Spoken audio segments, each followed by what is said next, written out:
भगवान श्री सुखदेव राजा परीक्षित को ज्ञान दे रहे हैं, वही ज्ञान यहां दिया जा रहा है। राजा परीक्षित को कहा भगवान सुखदेव जी ने, राजन तुम तो राजा हो, पर तुमने जो अपराध किया है, जो तुमने पाप किया है, जिससे तुम डिप्रेशन में चले गए हो, चिंता में पड़े हो, यह चिंता नष्ट करने के लिए तुम्हें प्रभु का ध्यान ही करना, ईश्वर का ध्यान करना है और अच्छे विचार श्रवण करना है, अच्छे थॉट्स लेना है।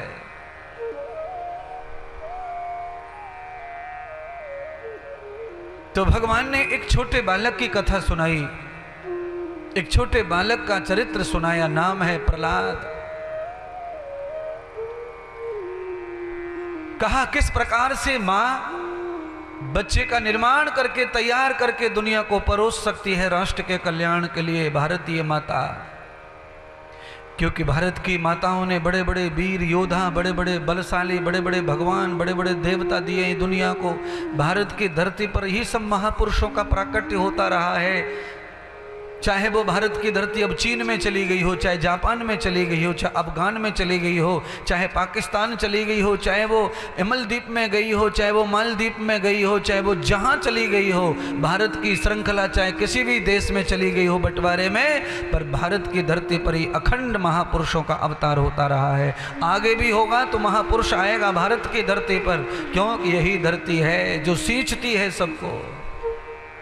सबसे पुरानी विद्या, सबसे पुरानी भाषा का जहां पालन होता है वो भारतीय धरती है। तो देवता यहीं पधारेंगे, महापुरुष भी यहीं पधारेंगे।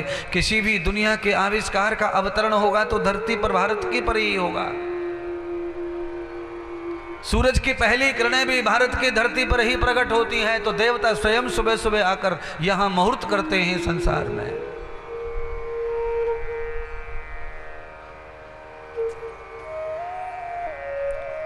कहने लगे चक्रवर्ती राजा, हिरण्यकश्यप नाम का जो दैत्य है, अपने बड़े भ्राता हिरण्याक्ष का प्रतिशोध लिया उसने, बदला लेने के लिए भगवान से। अच्छा, आदमी कभी कभी बदले की भावना में इतना मूर्ख हो जाता है, उसे यह भी ध्यान नहीं रहता कि मैं किससे टकरा रहा हूं, मैं किससे चाह रहा हूं बदला।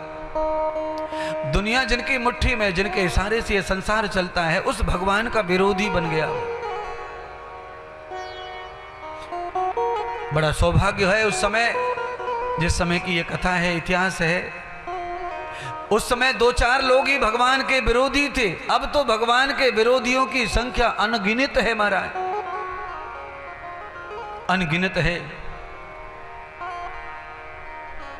देखिए, भगवान का दिया हुआ श्वास ले रहे, भगवान का दिया पानी पी रहे, भगवान की दी धरती पे रह रहे, भगवान के द्वारा दिया हुआ हार्ट, बाल, ब्लॉक, लीवर, किडनी सब भगवान ने बनाई है। उसके शरीर में रहकर भी भगवान से विरोध कर रहे हैं। बोलते हैं हम वो नहीं मानते भगवान को, हमारे लल्ला के पप्पा नहीं मानते भगवान को, हमारे फलाने नहीं मानते भगवान को।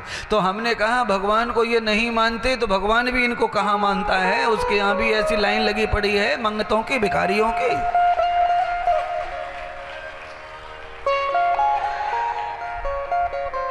अच्छा, नहीं मानकर क्या पाओगे बताओ?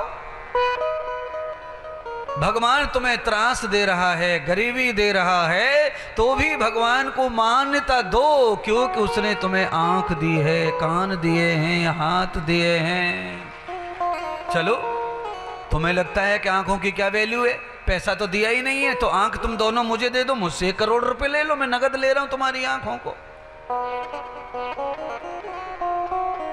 तुम्हें लगता है भगवान ने पैसा दिया नहीं है तो हम क्यों माने भगवान को? बड़े भगवान ने तुमको अनमोल दी है किडनी। अगर तुम्हारी माँ ने दूध पिलाया है तो आंख दे दो ना, बेच दो ना।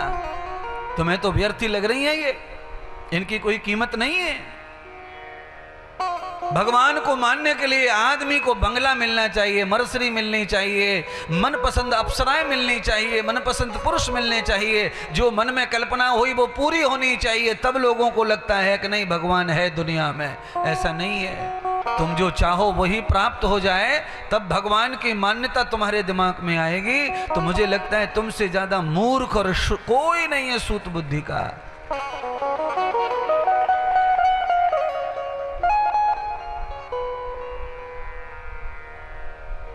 दुनिया में बंगले, गाड़ी, घोड़ा ये तो सब खंडर पड़े।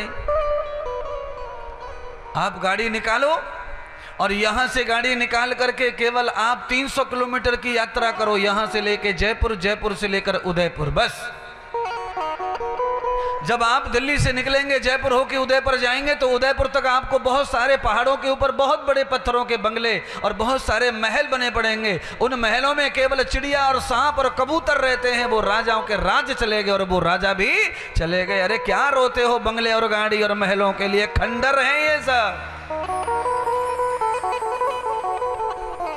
भगवान के अस्तित्व को मानने के लिए तुम्हें धन होना, बंगला होना, गाड़ी होना, ये कितनी बड़ी मूर्खता है।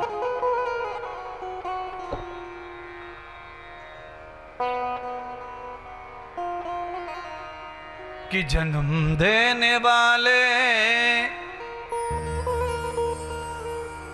तू इतना तो बोल रे, कैसे चुकाऊं तेरी श्वासों का मोल रे, कैसे चुकाऊं तेरी श्वासों का मोल रे, कैसे चुकाऊं तेरी सांसों का मोल रे। नाचने वाला भी गाएंगे, ये नाचने वाला नहीं है, ये समझने के लिए है, प्रवचन है, ये प्रवचन है, बस उपदेश है। पद में था इसलिए संगीत का सहारा लिया।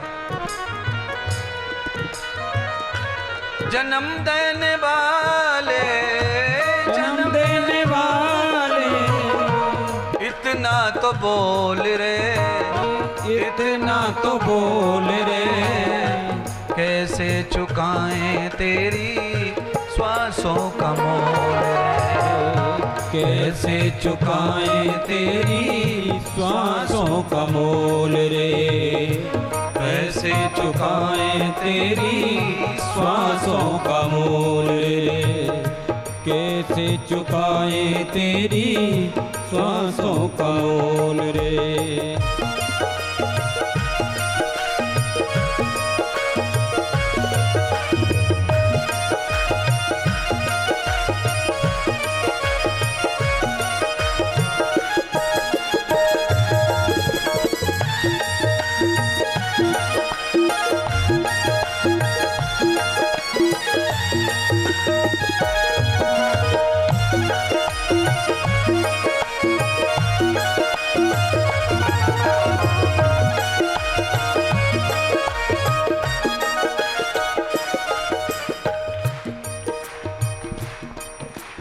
आपके पास में इसका कोई हल हो, समाधान हो, कोई इसका अर्थ हो तो मुझे बता देना शाम को आकर।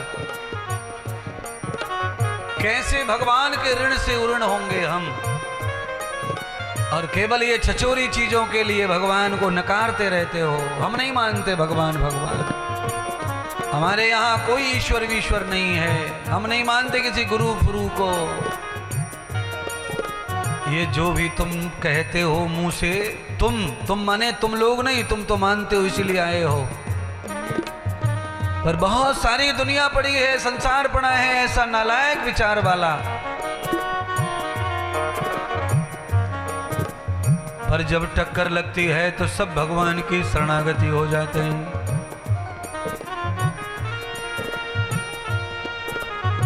कितनी गरीबी से जूझते रहे श्री सुदामा जी। सबने कहा कि क्यों कृष्ण कृष्ण करते रहते हो, क्या रखा है कृष्ण में। पत्नी भी विरोधी हो गई थी, सुदामा की पत्नी स्वयं। जिस कृष्ण ने कुछ दिया ही नहीं है उसका क्यों जाप करते हो। गांव के मुखिया का, गांव के सरपंच का, गांव के पुजारी का, गांव के पूंजीपति का भजन कर लो। उसके गीत गाओगे तो वो खाने को देगा, पीने को देगा, रहने को देगा। उस कृष्ण के गीत गाकर तुम्हें क्या मिला है सिवाय तकदीर के फोड़ने के लिए? यही मिला है। विरोध पत्नी कर रही है, गांव वाले कर रहे हैं, पर सुदामा नहीं माना, लगा रहा और सारी मुश्किलों को सहन करता रहा। एक दिन सुदामा को दिखाया भगवान ने लीला करके कि जो भगवान को मानता है और सबकी सुनता है, लटेरियां खाता है, भगवान उसे प्रकट कर देते हैं, स्वयं भगवान ही भगवान बना डालते हैं। संघर्ष का जीवन है, परीक्षा हर जगह है।